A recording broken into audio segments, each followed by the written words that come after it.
Bismillahirrahmanirrahim. Assalamualaikum warahmatullahi wabarakatuh.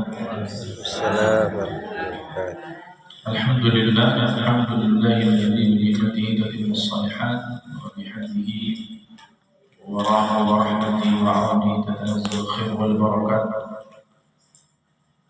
Wassalatu wassalamu ala sayyidina Muhammad wa ala alihi wa sahbihi wa man tabi'ahum bi ihsan ila yaumil ma'ad. Subhanaka la ilaha illa anta 'allamtana fa'allimna ma yanfa'una innaka 'alimun qadir. Rabbi ishrah li sadri wa yassir li amri wa hlul 'uqdatam min lisani yafqahu qawli. Rabbi zidna 'ilma warzuqna fahma. Amma ba'd. Jamaah yang berbahagia, alhamdulillah, bersyukur kita kepada Allah Subhanahu wa taala berkat pertolongannya, dengan izin dan rahmat serta kasih sayang Allah kumpulkan kita kembali di majelis ba'da maghrib kesempatan kali ini dalam kondisi sehat walafiat setelah sebelumnya diizinkan kita untuk salat berjamaah menjadi orang-orang yang mendapatkan fadilah dari salat maghrib berjamaah, dan kita duduk sejenak di waktu isya bermajelis ilmu mendengarkan sabda hadis Nabi Sallallahu Alaihi Wasallam. Semoga majelis itu menambah iman, mendatangkan ilmu yang manfaat, dan menjadikan kita lebih dekat kepada Allah Subhanahu Wa Taala. Ibu yang merahmati, mari kita awali majelis kita dengan bacaan basmalah. Bismillahirrahmanirrahim. Sehat kita semua? Alhamdulillah sehat semua. Ibu-ibu di belakang sehat? Alhamdulillah. Kita sama-sama bersyukur atas nikmat sehat. Semoga Allah jadikan sehat kita semuanya untuk kekuatan menambah ketaatan kepada Allah Subhanahu wa taala. Baik Bapak Ibu yang merahmati, kita lanjutkan kajian kita masih di dalam kitab Riyadhus Shalihin Imam Nawawi rahimahullah. Kita masih ada di bab sabar, hadis yang ke-31. Kita baca bersama dulu hadisnya. Kemudian kita akan keluarkan faidah-faidah yang bisa kita petik dan ambil manfaat dari hadis ini. Hadis dari Anas bin Malik radhiyallahu anhu, dia berkata, "Marran Nabi sallallahu alaihi wasallam bi imra'atin tabki inda qabri."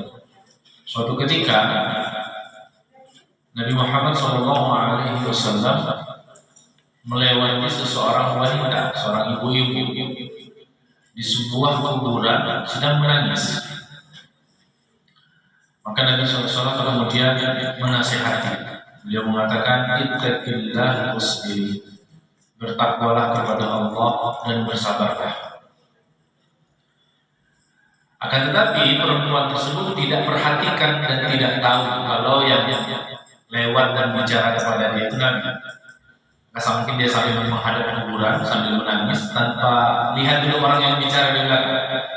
Maka faqalat ilaika anni fa innaka lam tusab bi musibati. Maka perempuan itu agak menghardik mengatakan, pergi, kita tidak tahu apa yang menimpa, apa musibah yang menimpa. Ya, tidak tahu di musibah apa, sudah, tidak usah kau urusi, pergi. Ya kan, tidak usir. Karena tidak tahu itu Nabi, jadi ucapannya agak kasar. Fakilalah. Maka kemudian Nabi SAW ya, karena ya mungkin lebih paham juga Pak ya bagaimana kesedihan seorang ibu. Dalam beberapa riwayat menyebutkan yang meninggal adalah anaknya. Jadi ibu ini menangis di kuburan anaknya yang dikuburkan di situ. Maka mungkin Nabi SAW ya sudah, yang penting sudah dinasihati, sudah diingatkan. Nabi juga ada bilang, Nabi kain, kenapa kau bilang begitu? Tidak, Nabi paham. Ya, orang ini sedang sedih, ya sudah. Ketika sudah dinasihati, Nabi SAW pergi. Tidak lama setelah itu datang seorang sahabat yang lain mengingatkan perempuan tersebut. Nah, kasih tahu dia bilang, barusan tadi datang itu Nabi. Kenapa kau bilang begitu? Terkejutlah perempuan tersebut. Fa'atat baban Nabi SAW, maka dia bergegas datang ke rumah Nabi. Falam tajid indahu bawabin, maka tidak ada yang halangi, maksudnya tidak ada penjaga pintunya. Faqala lam a'rifka ya Rasulullah, aku tidak tahu kalau itu kita tadi barusan. Faqala, maka Nabi SAW mengatakan, Nabi tidak salah, Nabi tidak mungkin lagi peristiwa itu.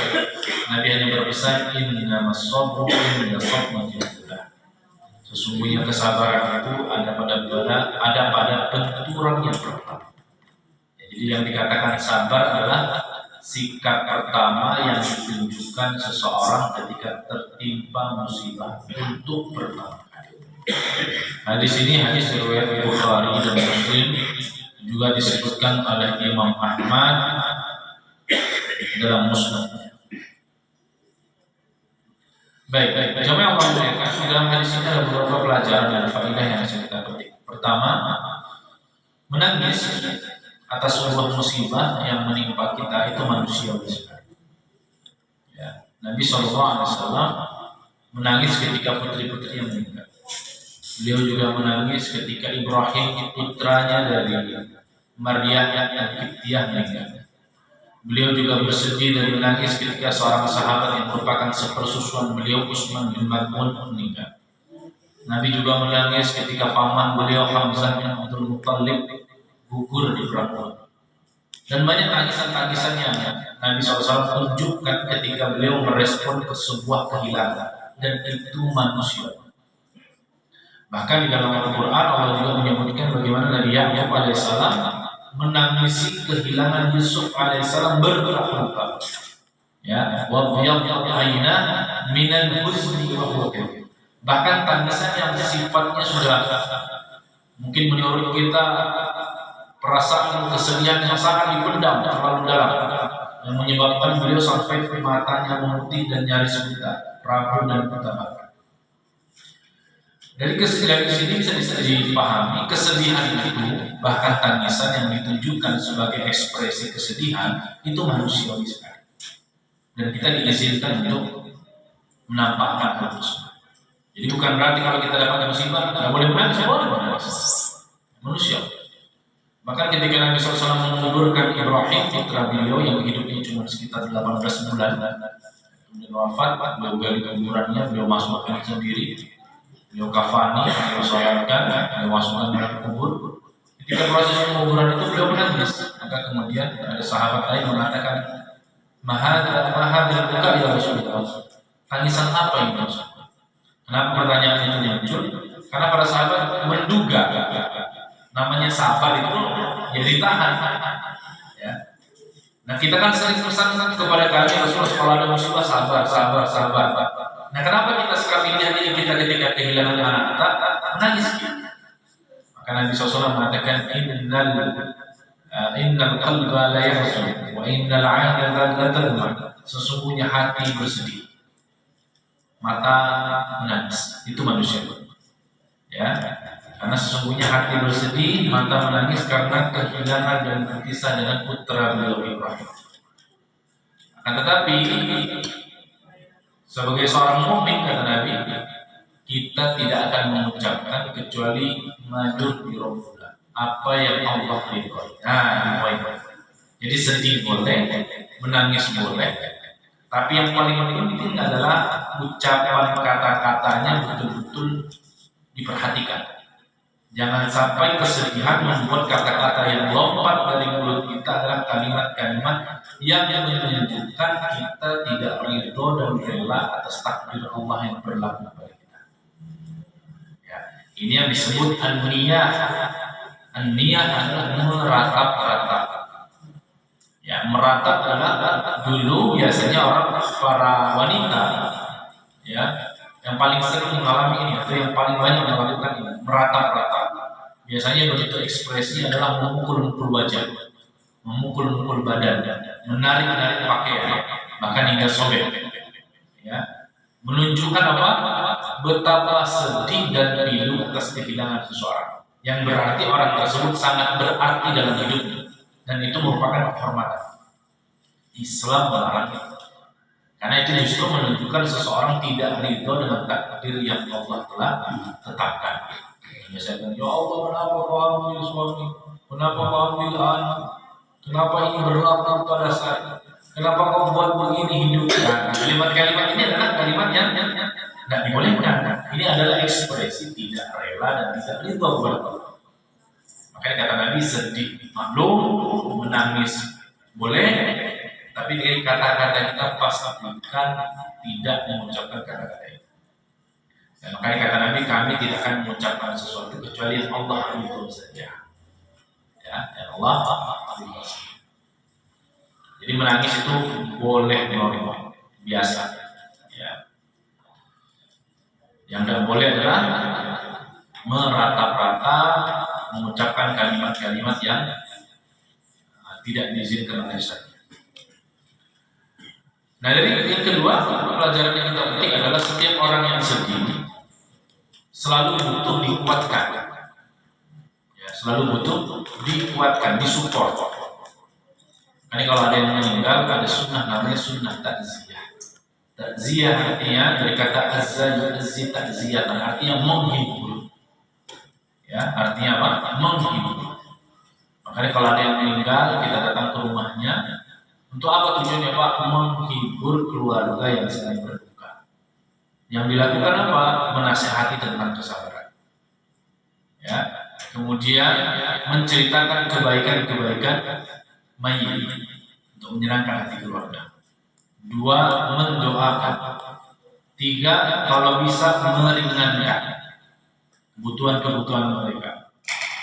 Sebagaimana yang dilakukan sebagian sahabat, khususnya sahabat-sahabat yang fakir ya. Jadi ketika Nabi SAW Ja'far bin Abi Thalib, sepupu beliau, meninggal di perang Mu'tah sebagai panglima perang ketika itu. Maka kemudian keluarga beliau sedih, keluarganya, istri dan anak-anaknya masih kecil. Ya, sedih, dan Ja'far ini secara ekonomi memang sulit. Ya. Maka Nabi SAW menghasut dan menggerakkan para sahabat untuk membantu urusan-urusan terkait konsumsi dan ekonomi keluarga Ja'far yang meninggalkan. Maka Nabi mengatakan isna'u ta'am li ali Ja'far, bikinkan makanan, bawa makanan ke rumah keluarganya Ja'far. Mereka baru saja kehilangan bapak dan mencari nafkah keluarga mereka. Ya. Karena mereka sedihan ini membuat mereka nggak kepikiran lagi mencari nafkah anak-anaknya, istrinya kesulitan. Maka bantu ya, kebutuhan-kebutuhan itu. Ini sunnah ziyah. Maka saling menasihati ketika ada yang sedih itu bagian dari ajaran Nabi kita SAW. Ya, kita selalu Pak butuh lisan orang lain untuk dikuatkan. Meskipun kita tahu sahabat-sahabat tahu ada musibah, sahabat kita tahu. Ya, kita baru kehilangan kita tentang sahabat kita tahu Pak. Cuma kadang hati kita akan dikuatkan kalau ada empati dari orang. Ya, kita butuh empati, kita makhluk sosial, betul ya? Ya, kita sudah tahu nih sabar memang harus, tapi semakin kuat kita untuk menahan sabar itu kalau ada yang support, ada kalimat empati, ada yang mendoakan. Beda rasanya, beda. Ya, kalau kita sedang berduka, sedang sedih, sedang dapat musibah, kemudian sabar. Ya, beda rasanya. Ya, nah, dan itu ada apa? Ada manfaat tersendiri dari penguatan yang kita dapatkan dari orang-orang. Maka Nabi SAW mengingatkan perempuan yang sedang sedih tadi, ittaqillah, bertakwalah kepada Allah. Kenapa dipesankan bertakwa kepada Allah? Maksudnya bertakwa kepada Allah, jangan sampai kesedihan ini membuatmu melakukan hal-hal yang dilarang dalam agama. Ya, merata-rata. Karena perempuan secara umum, ibu-ibu ya, perasaan dan emosinya terlalu halus. Kadang dalam beberapa kondisi tidak mampu menahan luapan emosi.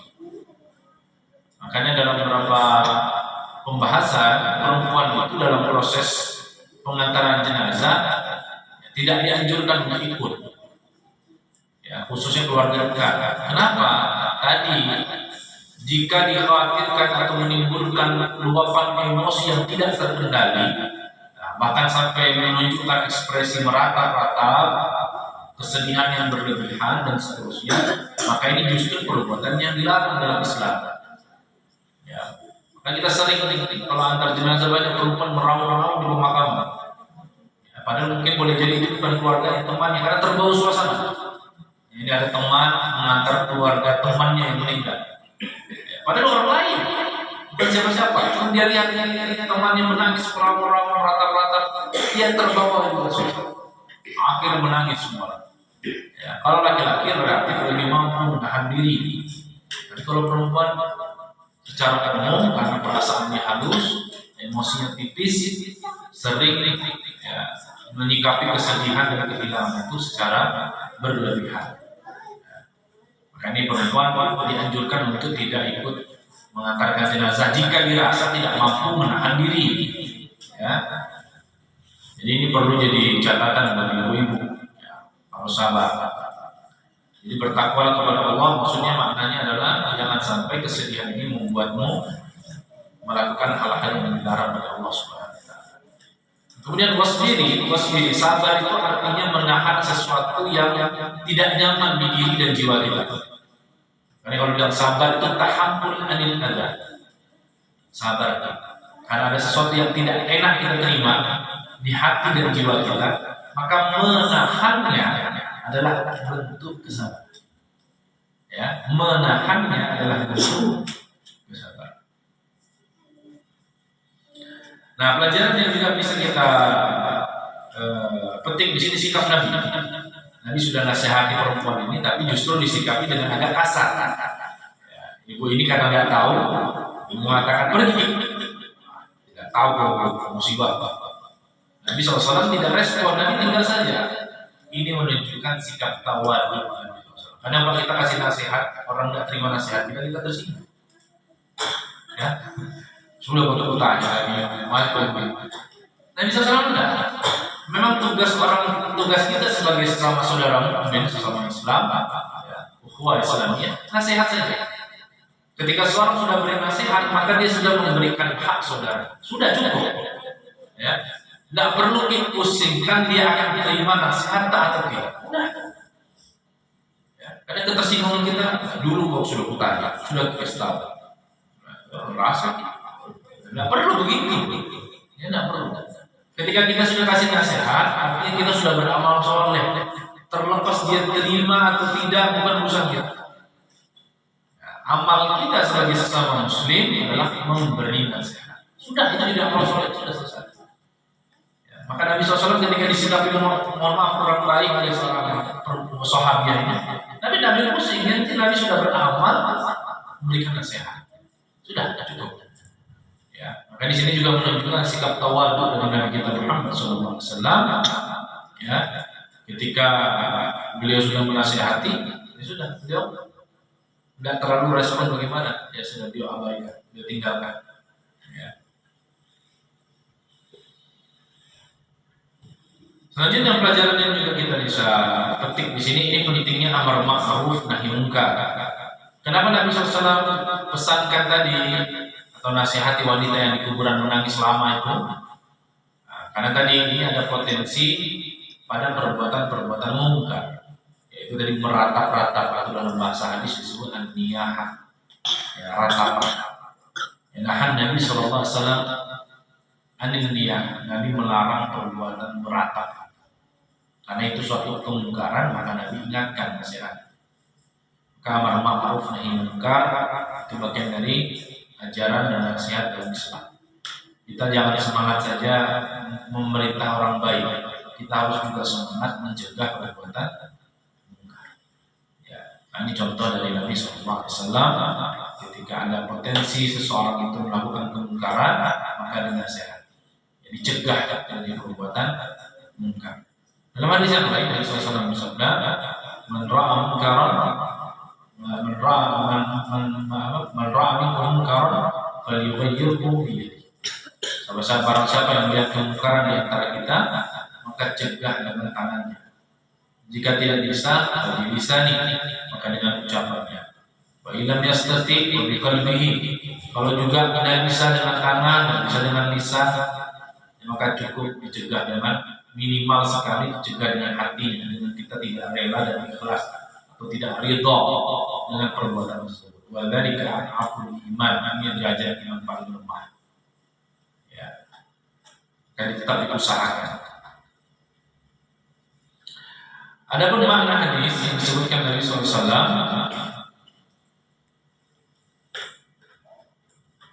innama sabru inda sadmati ula.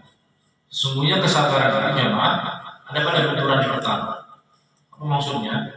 Jadi seseorang itu dinilai dapat pahala sabar yang Allah sebutkan di dalam Al-Quran, innama yuwaffas sabiruna ajruhum bighairi hisab. sesungguhnya Allah akan memenuhi pahala yang tidak terhingga bagi orang-orang yang bersabar. Ini ketika kapan?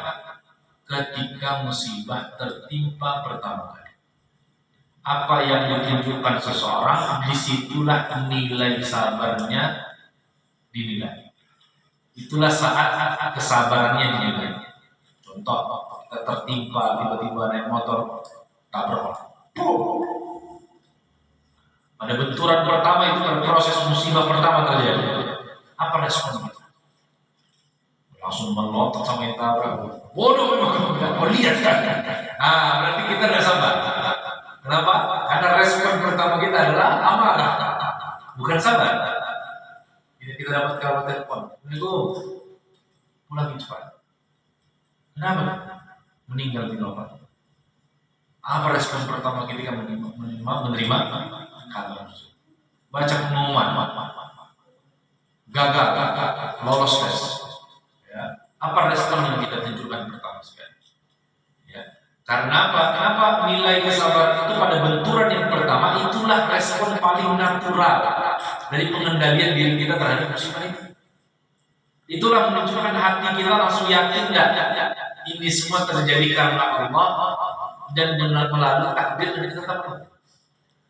Karena kalau kita betul-betul yakin apapun yang terjadi dalam hidup kita, musibah sekalipun yang tidak menyenangkan dalam hidup kita, kita yakin tidak dari Allah, maka pasti respon kita adalah respon yang inna lillahi wa inna ilaihi raji'un.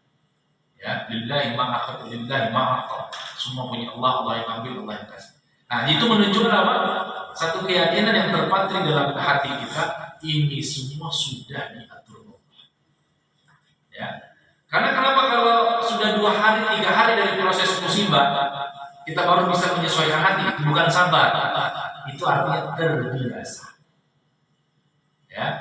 Setelah 3 hari dari berita kematian, ya, kondisi hati kita sudah mulai agak stabil, kita sudah mulai bisa kendalikan. Ya. 2 hari setelah ditabrak orang, ya, meskipun ada yang keselio, ada yang patah, tapi kita sudah bisa mengendalikan diri, amarah kita sudah reda. 3 hari atau 1 pekan setelah pengumuman kita gagal, ya kita sudah bisa mengendalikan pikiran dan hati kita. Ya, tetap ada pahala sabar yang tadi pahala sabar pertama yang dinilai itu pertama pada benturan yang pertama. Ya, nah itu yang menunjukkan kita sabar. Maka Nabi SAW berpesan di sini, jadi sabar di situ menjadi tidak mudah ya di sini, Pak. Ya. Karena dia diuji saat respon pertama kita apa saat musibah menimpa. Kita sedang dalam kondisi sadar atau tidak? Karena begini, jemaah Allah muliakan, guncangan dari musibah yang kita terima itu, ujiannya di sini. Jadi ketika hati kita berguncang menerima suatu musibah, disitulah kesadaran kita terhadap takdir Allah diuji. Mungkin hati kita sedang goncang. Kalau hati kita sedang tenang, lebih mudah, Pak. Kita lagi tenang, hati sedang stabil. Kemudian kita mengucapkan inna lillahi istirja, mudah. Mengucapkan inna lillahi. Tapi ketika hati kita tergoncang, kalimat itu mungkin tidak muncul dari lisan. Jika mungkin dan muncul, maka itulah letak pahala sabar kita diganjar oleh Allah Subhanahu. Dan ini yang mudah. Nah, ini yang mudah. Karena Nabi SAW pesan kepada kita, inna was-sabru inda sadaqatil ula. Sesungguhnya sabar itu pada benturan pertama. Jemaah Allah muliakan, kehilangan dalam hidup kita sebagai manusia itu bagian dari ujian. Hadis ini menunjukkan seorang ibu yang kehilangan anaknya, dan semua kita pernah merasakan kehilangan. Khususnya kehilangan orang-orang yang kita sayang, kehilangan orang tua, kehilangan saudara, kehilangan anak, kehilangan pasangan. Kenapa suatu manusia itu sedih sekali ketika kehilangan orang-orang yang dia sayang? Sebenarnya ada 2 faktor. Faktor kasih sayang, karena memang ada hati, ada ikatan emosi di situ. Atau kedua, ini yang paling banyak, kita kehilangan manfaat. Ya, ini bagian yang kadang tidak terekspos secara jujur. Seperti anak kehilangan orang tua. Sebenarnya bukan hanya karena dia tidak punya orang tua, karena dia dapat status baru, yatim, piatu. Dua, kenapa seorang anak kehilangan sedih ketika kehilangan orang tua? Tidak ada lagi yang tanggung nafkahnya, tidak ada lagi tempat dia berlindung, bergantung. Ini yang jarang-jarang kita ekspos. Kita cuma merasa karena ada bapak lagi, bapak sedih. Sebenarnya ada unsur lain, karena tidak ada yang tanggung, tidak ada yang kirim uang. Kita kehilangan manfaat dari keberadaan orang tua. Sama ketika kita kehilangan pasangan, suami atau istri. Karena kita tidak punya pasangan hidup lagi, karena kita kehilangan manfaat seorang istri jadi janda. Dan juga berpikir kesedihan selanjutnya, tidak ada yang nafkahi, tidak ada yang bantu urusan anak. Siapa yang bayar kontrakan? Kalau memang kontrak, siapa akan bayarkan kuliah anak? Semua rentetan pikiran ini muncul ketika musibah itu datang. Ya, seorang suami juga berpikir ketika kehilangan istri, tidak ada urusan lain sampai bantu ke urus anak-anak. Jadi kita sedih itu sebenarnya bukan hanya karena kehilangan itu saja. Ada faktor lain yang membuat kesedihan itu semakin terasa karena kita kehilangan manfaat. Ya. Seorang orang tua kehilangan anak-anaknya, dia mungkin sudah berpikir panjang, kalau nanti saya tua tidak ada yang lagi urus. Ya, siapa yang akan mewarisi rumah, siapa yang akan mewarisi harta, ya, siapa yang akan bantu kalau sudah tidak ada siapa-siapa lagi. Jadi selain karena kehilangan anak, ada faktor lain yang kadang tidak terucapkan secara jujur. Kita kehilangan manfaat. Ya, apa yang membuat kita merasa kehilangan saat seorang teman meninggal dunia? Karena dia punya manfaat sama kita. Kalau ada susah kan dia selalu bantu. Kalau belum meninggal ya siapa bilang? Ya, dulu selalu kasih nyok-nyok, tidak ada ini siapa bilang? Nah, itu menunjukkan ada teman lain, ada teman kita yang meninggal. Kita biasa saja. Ada teman tertentu kita sedih sekali. Kenapa? Bukan hanya faktor kehilangan teman, tapi faktor kehilangan manfaat. Ya, faktor kehilangan manfaat. Dan Allah Subhanahu wa taala mengajarkan kita jemaah dari sebuah ujian kehilangan, bahwasanya benar-benar kita itu harus bergantung hanya kepada Allah. Itulah kenapa sebabnya sebagian ulama menyebutkan kenapa Nabi Muhammad SAW diuji dengan banyak kehilangan dalam hidup. Sejak kecil dia sudah kehilangan bapak, naik sedikit usia kehilangan ibu, naik lagi kehilangan kakek, naik lagi kehilangan istri, naik lagi kehilangan paman, kehilangan anak, bahkan semua Nabi meninggal saat beliau masih hidup, kecuali Fatimah. Jadi beliau merasakan rentetan kehilangan yang tidak putus-putus. Sebagian orang mengatakan kenapa? Agar Allah Subhanahu wa taala betul-betul menjadikan hati Rasul bergantung hanya kepada Allah. Ketika kehilangan Khadijah dan Abu Talib, Khadijah dan Abu Talib adalah dua sosok yang Nabi SAW sangat bergantung kepada mereka, baik urusan harta maupun perlindungan. Soal perlindungan, kaum Quraisy itu tidak berani sentuh Nabi karena paman beliau, kedudukan paman beliau. Dari kecukupan ekonomi, beliau punya istri saudagar kaya. Maka Allah Subhanahu wa taala ingin hilangkan ketergantungan hati tersebut dengan memanggil Allah. Ya.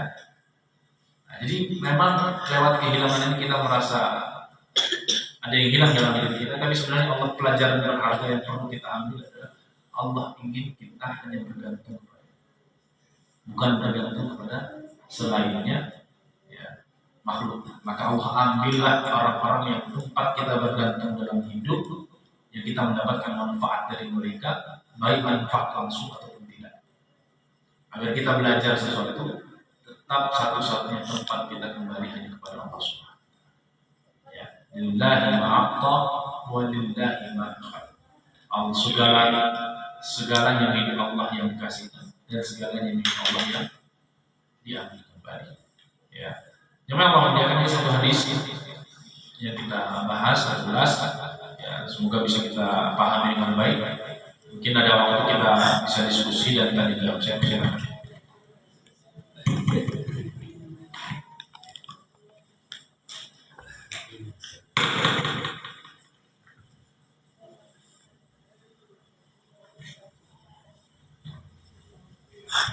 Ya, mungkin dari jamaah ada yang mau ditanyakan dari dibakar. Lalu di jamaah di depan Pak Aji sudah main. Pertanyaan praktis ini Ustaz, kita ini kalau ada tetangga atau keluarga yang meninggal, kadang saya bimbang apakah datang untuk taksiah misalnya taksiah pertama kedua ketiga, karena ada juga pernah saya kalau kumpul di tempat ahli mayat yang bukan keluarga dekat termasuk ayahnya, tapi kalau kita dengar lagi pencerahan taksiah, ya apa salahnya saya datang berceramah, saya datang menasihati yang ditinggalkan, saya datang menghibur. Tapi di lain pihak ada yang bilang membebani. Yang kedua Pak Ustaz, bagaimana pelaksanaan misalnya kubur, apakah bisa dibom atau bagaimana Ustaz? Baik, yang pertama takziah itu sunnah, ya, perintah. Dalam ajaran dalam agama. Ada pun ceramah takziah, ya, malam pertama, malam kedua, malam ketiga itu tradisi. Jadi perlu bedakan. Jika kita tidak cocok dengan model seperti itu yang tersebar di masyarakat, tidak menafikan sunnahnya takziah. Ya, jadi takziah itu tetap sunnah. Ada pun ceramah, ada takziah malam pertama, kebiasaan kita ya. Malam kedua, malam ketiga itu tradisi. Ya, itu tradisi yang ya terlanjur menjadi kebiasaan masyarakat.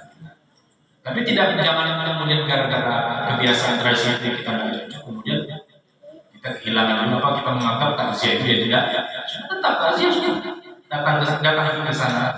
Jika kita tidak cocok dengan dia, datang ke sesuai yang cocok saja. Datang ke sana, ya, tunjukkan empati, bawakan merasa, bawakan dia sudah. Meskipun dari itu ceramah takziah malam pertama, datang di sore harinya, kan biasa takziah malam ya, datang di siangnya. Yang penting kita menunjukkan empati, ya, kita mengamalkan yang harus kita amalkan. Bahkan tidak bawa apa-apa sekalipun, cuma datang di sana dan pergi dapat pahala besar. Itu sudah takziah dan itu sudah. Ya, jadi ada pun ceramah satu, ceramah dua, ceramah tiga, ini namanya tradisi, bukan sesuatu yang. Makanya sebagian ulama mengatakan, jika dikhawatirkan kumpul-kumpul lebih dari satu hari itu adalah memperbarui kesedihan, maka itu tidak baik ya. Dan ini juga perlu dirinci sebenarnya. Memang hadis Nabi SAW kita datang takziah itu baiknya meringankan beban, khususnya jika keluarga mayit itu keluarga yang kurang mampu secara ekonomi. Makanya banyak tradisi ini kadang memberatkan. Meninggal orang itu tidak ada bikin takziah. Seakan-akan jadi wajib, keliru, itu bukan wajib, karena tradisi sih. Apalagi kalau dia mohon maaf secara ekonomi menengah ke bawah, justru harusnya tetangga keluarga datang bawa bantuan, bukan menuntut mereka untuk mengadakan satu kegiatan bagi-bagi makanan. Ya, dengan alasan itu sedekah, betul, alasan sedekah sebagian ulama, sedekah untuk mayit yang dilakukan keluarga, pahalanya sampai pahala sedekah sampai menurut sebagian ulama. Ya. Cuma tadi dengan kondisi, jika kondisi sulit maka memaksakan sesuatu yang sifatnya fadilah, jadi tidak tepat. Ini yang perlu kita rinci. Jadi tidak salah mungkin sebagian keluarga kaum muslimin di sini yang kaya ya, yang berkecukupan. Kemudian dia bagi-bagi makan dengan niat pahalanya dihadiahkan untuk mayit, itu menurut sebagian ulama makjur, ya pahalanya sampai dan itu dianjurkan. Tapi jangan kemudian ini pukul rata. Nah ini nggak tepat. Ketika kita rasa tidak mampu dan berat, maka memaksakan diri untuk melakukan hal yang sama justru jadi tidak baik. Ya, apalagi mohon maaf, kalau uang itu diambilkan dari harta mayit, ya. Padahal boleh jadi itu adalah harta waris. Ini seorang meninggal dunia, anaknya kecil-kecil 3 orang. Ada tidak berapa harta yang ditinggalkan, kemudian dibikinkan acara seperti itu oleh istri atau keluarganya. Ini jadi tidak benar. Karena itu uang bukan untuk peruntukannya. Ya, uang yang ditinggalkan sebagai ditinggalkan oleh mayit, satu mengurusi jenazahnya, dua membayarkan hutang-hutangnya jika ada, menunaikan wasiatnya jika ada, tiga untuk ahli warisnya. Dan jika kalau digunakan uangnya sementara anak-anaknya masih kecil yang statusnya anak yatim, arti menggunakan harta anak yatim bukan pada tempat, itu berdosa. Nah, kalau mungkin acara takziah dan lain-lain itu bukan dari harta mayit, ya karib kerabat kumpul uang, belikan makanan, sedekahkan dengan niat pahala itu sampai, bukan diambilkan dari harta mayit. Itu. Jadi memang ya tadi karena terlanjur mentradisi, tidak semuanya salah dan tidak semuanya benar. Tidak bijak juga kalau saya bilang salah semuanya, dan juga tidak bijak kalau saya bilang benar semuanya. Ada yang praktek keliru, ada yang praktek yang, dan itu semua butuh dirinci. Jadi jawaban saya terkait itu bagaimana? Tergantung kasusnya seperti apa, ya, modelnya seperti apa. Tapi sekali lagi saya garis bawahi yang penting adalah takziah sunnah. Ada pun ceramah 1, 2, 3 tradisi. Maka barang siapa yang belum sempat takziah di hari pertama, dia masih boleh takziah di hari kedua. Saya belum sempat meninggal di hari pertama, kita belum sempat datang. Di hari pertama sunnah, hari kedua boleh, masih boleh datang. Hari ketiga dan seterusnya, apakah boleh atau tidak? Menurut sebagian ulama makruh, karena dikhawatirkan memperbarui kesedihan yang sudah lewat. Jadi ada rincian hukum yang terkait permasalahan. Ini yang pertama. Yang kedua, terkait meninggikan kuburan dan sejenisnya, ini sejauh bacaan saya, mayoritas ulama memakruhkan, sebagian lagi mengharamkan. Ketika kita meninggikan kuburan atau melebihi porsi yang seharusnya. Wabil khusus lagi, jika kuburan itu adalah kuburan wakaf umum, di mana seseorang mengambil tanah lebih dari seharusnya, ini hukumnya haram. Ini yang disepakati para ulama. Jika itu pemakaman kaum muslimin, yang jatah setiap orang mati itu cuma 2 kali saja, gara-gara dia bangun tembok ini robot sekian senti ke kanan, sekian senti ke kiri, lebih dari seharusnya, ini haram. Kenapa haram? Karena tadi ini tanah wakaf. Kalau status tanah wakaf ya, tanah wakaf wajib. Ya, ini menurut sebagian ulama. Kalau bukan tanah wakaf, nah beli gini, seperti dilaikan. Aku beli di tanah ini, ya sekian. Maka meninggikannya juga lebih dari yang batas normal sebagai tanda makruh. Sebagian ulama haram. Jadi hemat saya dari pendapat-pendapat para ulama ini, memang jika tidak ada kebutuhan untuk itu, maka yang dibolehkan adalah sekedar memberikan tanda. Kalau ada kuburan, ini yang pilih. Ya, adapun mengkiji, meninggikan, menyemet, menurut sebagian ulama, menurut sebagian ulama bab fikih itu makruh. Sebagian lagi mengatakan haram. Allah. Hemat saya kalau memang cuma sekadar tanda itu masih ya makruh paling tidak. Kalau makruh artinya apa? Kalau dikerjakan tidak berdosa, ditinggalkan lebih baik. Allah. Ya mungkin dari jamaah yang lain, ibu, bapak di depan, ada yang mau diperjelas dari penyampaian utama satu, mungkin dari tema yang lain bisa ditanyakan.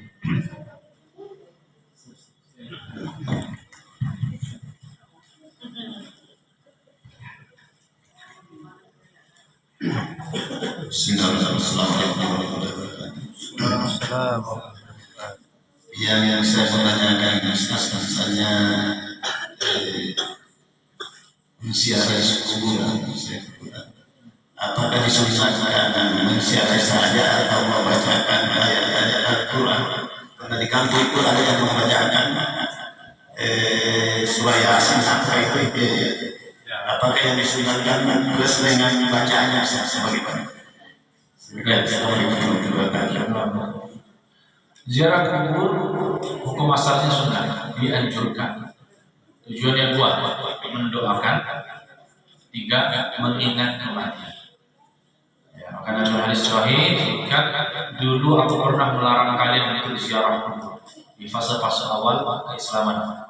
karena khawatir nanti perbuatan-perbuatan ini menjurus kepada perbuatan-perbuatan yang dilarang, mengagungkan kuburan dan lain-lain. Tapi kemudian larangan ini dihapus oleh Nabi. Fazuruha, kata Nabi, sekarang berziarah. Fa innahu tudzakkirukum, karena praktek ziarah kubur adalah punya tujuan mengingatkan kita soal kematian. Kalau cuma mendoakan dari masjid bisa, dari rumah pun bisa. Tapi tujuan kita ziarah kubur selain mendoakan mayit, menyadarkan dan menghidupkan hati. Jadi kalau kita ziarah kubur kita ingat saya bisa. Jadi ada momentum itu yang bisa. Itu atas dasar itu kan dirinya menjadi sunnah. Maka Nabi SAW pribadi sering ziarah kubur. Ya, beliau sering ziarah bagi al-Qarqad atau pemakaman kaum muslimin di Madinah. Beliau sering di situ. Yang mengucapkan assalamualaikum ya ahli diyar, yang meriwayatkan assalamualaikum ya ahli kubur minal mu'minin wal mu'minat wa inna insyaallah bikum lahiqun. Kalimat ini menunjukkan doa, mendoakan dan mengingatkan. Ya, kan mendoakan adalah ucapan salam. Yang kedua adalah kami insyaallah segera menyusul. Nah, ini sebagai pengingat. Ya. Maka dalam beberapa hadis kisah itu kalau ziarah kubur dalam waktu yang mungkin kita tidak akan lakukan. Karena itu di tengah malam. Betul-betul mengingat kematian kan. Dalam hadis Aisyah dari Imam Ahmad, di suatu malam setelah tahajud, Nabi SAW keluar rumah. Ya. Aisyah kan kita jatah malamnya Aisyah. Aisyah bilang, mana Nabi? Diikuti sama Aisyah. Ya. Ternyata Nabi ke pemakaman. Dari jam berapa ini Nabi malam-malam? Nabi angkat tangan terus. Ya, jadi diperhatikan terus. Jadi kalau mau memiliki efek luar biasa ziarah kubur, sebentar coba jam 2 malam. Gila ikan sendiri. Insya Allah efek ya menimbulkan rasa ingat akhirat. Tapi malam-malam ini yang saya bilang praktek yang sunnah Nabi lakukan yang mungkin tidak akan kita lakukan. Ya. Jadi ziarah kubur itu apa saja yang dilakukan ketika ziarah kubur? Satu, mendoakan saja. Ada pun membacakan Al-Quran yang khilaf di kalangan para ulama. Ya, ada perbedaan pendapat di kalangan. Sebagian ulama melarang praktek. Ya, dikhawatirkan sebagai bentuk pentakziman atau pengagungan terhadap suatu kuburan. Tapi sebagian ulama membolehkan. Kenapa? Karena membacakan Al-Quran. Ya, sebenarnya membacakan Al-Quran ini ya apa saja. Ya, dengan niat ihda usawa, pahalanya dikirimkan untuk yang meninggal dunia. Tapi sekali lagi ini bukan disepakati, tapi perbedaan pendapat di kalangan para ulama tentang menghadiahkan pahala bacaan Al-Quran. Sebagian ulama mengatakan tidak bisa. Ya, kenapa? Dalilnya wala taziru waziratu wizra ukhra. Seorang tidak menanggung dosa orangnya. Ya. Atau walaysa lil insani illa ma sa'a. Seseorang tidak mendapatkan kecuali apa yang dia lakukan. Sedangkan yang membolehkan membacakan pahala ini adalah tentang kias dalam ibadah. Sebagaimana bolehnya hak niyabah dalam suatu amalan, contoh seperti orang dalilnya adalah kias ketika contohnya adalah seorang wanita mengatakan ya Rasulullah, ibuku meninggal dan dia punya hutang puasa, bisa tidak saya gantikan? Artinya dia akan dilakukan orang lain, pahalanya itu yang bersangkutan. Kata Nabi bisa. Nah, itu yang kemudian dijadikan analogi para ulama dalam fikih. Ini dalilnya tentang bisanya dikirimkan pahala lewat bacaan Al-Quran yang diniatkan pahalanya untuk almarhum atau almarhum. Jadi ini sekali lagi perbedaan pendapat di kalangan para ulama. Jika ada yang memang tidak mau atau cocok ya sudah. Ada jiran landasan dan argumentasi. Bagi yang mau mengamalkan juga ada landasan dan argumentasi. Jadi hal biasa sebenarnya dalam fikih. Yang dilarang adalah ketika kita meyakini kuburan tertentu punya manfaat kita. Ya, bisa mendatangkan manfaat maslahat dan bisa mendatangkan mafsadat. Ini yang keliru secara i'tiqad dan akidah. Ya Allah.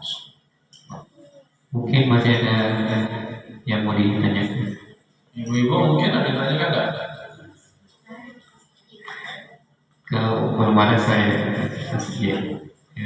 berkaitan dengan sabar ini, Ustaz. Saya teringat di sahabat yang punya penyakit ayahnya, yang ayah kalau tidak salah tukang sisirnya Ibu Dahlia datang kepada Rasulullah bahwa minta didoakan untuk disembuhkan penyakitnya. Tapi karena Rasulullah pilihannya dua, artinya kalau dia mau didoakan disembuhkan, Rasulullah mau tapi bilang kalau bersabar surga bagimu. Ternyata sahabat itu memilih yang sabar itu Ustaz. Ya seperti apa contohnya itu Ustaz? Ya, ini hadisnya ada juga di bab ini. Beberapa hadis yang saya bacakan ya. Jadi ada hadis dari Abdullah bin Abbas. Maka suatu ketika Nabi SAW mengatakan kepada Abdullah bin Abbas, ada urikan ra'atan min ahli jannah. Mau enggak ya, saya tunjukkan seorang wanita calon penghuni surga. Mau. Hadhihi al-mar'atu sauda atat Nabi SAW. Ada seorang perempuan sauda itu artinya kulit hitam, ya, orang Habasyi. Pernah datang kepada Nabi SAW dan mengatakan ini usraf, ya Rasulullah ini usraf, saya punya penyakit epilepsi, ya yang kejam, ya karena dari situ kan satu problem di saraf otak kita, dalam kondisi tertentu kita kehilangan kesadaran. Ya. Wa inni atakasyafu. Nah, biasanya saya Rasulullah kalau kambuh kejam ayat ini, ya saya khawatir pakai bersih karena orang ayat kan sadar karena kejam, ada terbuka auratnya dan lain-lainnya. Dan itu dalam kondisi mau tidak bisa mengendalikan diri. Fadullah ta'ala ini, maka kemudian wanita ini bilang sama Nabi, Rasulullah doakan atau biar saya sembuh, ya jangan bisa sakit begini. Maka Nabi SAW kemudian mengatakan insyi'ti sholati wa ikhtiar. Kalau kau mau sabar maki ujian, jadi Allah memang pilihkan ini sebagai ujian kan. Bayangkan dari sekian manusia kan tidak semua dapat penyakit ini. Jadi betul-betul ini ujian yang Allah berikan kepada hamba-hamba tertentu. Bersabar maka dengan sabar tak menerima takdir ini, maka wadah pada jannah. Maka insya Allah Allah balaskan kepada surga. Ya. Wa in syi'ti da'awtu Allah ta'ala ayyu'afif. Tapi kalau mau opsi kedua, saya akan doa sama Allah agar Allah sembuhkan penyakit. Faqala, maka perempuan itu setelah tinggal di rumah, kalau begitu sabar mengenai. Karena dari apa? Pada kerjaan mungkin dia itu ya tersiksa, bina lama jadi mungkin berapa tahun. Insya Allah balasannya adalah. Tapi Rasulullah ini atakasyaf. Yang tidak bisa saya tahan itu Rasulullah yang saya khawatirkan dan cemaskan kalau auratku terbuka ketika penyakit ini kamu. Fadullah Allah atakasyaf. Maka kemudian doakan biar dia kamu, tapi minta tolong agar Allah senantiasa tutup aurat. Maka Nabi SAW mendoakan dia agar tidak tersingkap auratnya meskipun ketika itu penyakitnya. Hadis riwayat Bukhari dan Muslim. Jadi di sini memang ya, sabar tadi sekali lagi sabar adalah tahammul anil adha, kemampuan kita menahan diri dari sesuatu yang tidak menyenangkan. Sabar ada dua, namanya sabar pertama adalah ittirar, sabar yang sifatnya tidak ada opsi, seperti penyakit yang Allah timpakan tertentu, atau kita diberikan satu ujian yang kita tidak punya opsi untuk menolaknya. Kalau dalam contoh Nabi Yusuf AS ketika beliau dimasukkan ke dalam sumur, ya sudah, sabar artinya ya pasrah nih, ya, tidak mau apa memanjat nggak bisa, mau teriak ada orang dengar, ya, itu namanya sabar ittirar. Sabar seperti orang sakit divonis sudah mau dia apa? Berobat usaha tetap, tapi kalau dokter bilang ini tidak bisa, ya sabar, kita tidak punya apa pilihan lain. Sabar yang lebih berat adalah sabar ikhtiyari, sabar yang kita punya pilihan. Ya, nah, ini biasanya ujian ketat. Ini mau diambil atau tidak? Nah itu sabar. Ya. Ini kita mau marah atau tidak? Itu sabar. Contohnya dalam kisah Nabi Yusuf adalah sabarnya Nabi Yusuf ketika merespon rayuan dan godaan dari istri pembesar Mesir. Nah, beliau bersabar atas godaan itu. Ini yang disebut sabar ikhtiyari. Ada opsi mengiyakan atau menolak. Dan pahala yang ikhtiyari ini lebih besar. Ya, kenapa?